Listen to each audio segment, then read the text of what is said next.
The Amnesty International is putting pressure on Parliament to amend the law to ensure that Article 27 of the Constitution is implemented fully in execution of justice and service to Kenyans.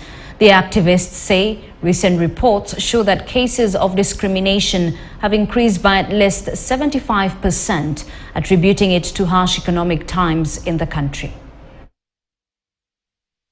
We are still seeing the profiling of Somalis, of Muslims.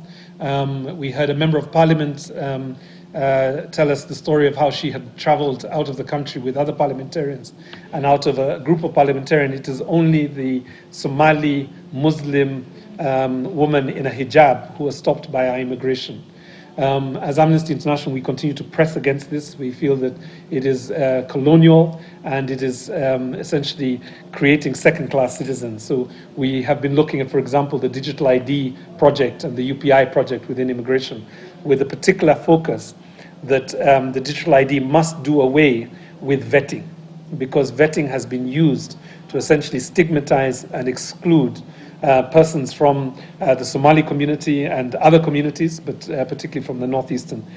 We commend the finding that 69% of Kenyans identify themselves primarily based on their nationality first, before their tribes and religion.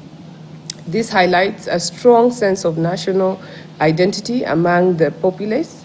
We call on leaders to foster more grounds that unite Kenyans and promote national unity, democracy, and participation of the people. The age group between 35 and 39 had the highest in terms of discrimination. This is because, from the engagement, it's that these people have just phased out of the youth bracket, and they have sort of continuous discrimination, and therefore they relate with that discrimination. Of course, young people are the majority in the country, but then remember, these are the young people these are the people who have just phased out the youth bracket. So therefore, it also indicates that discrimination is probably faced the highest in the youth bracket.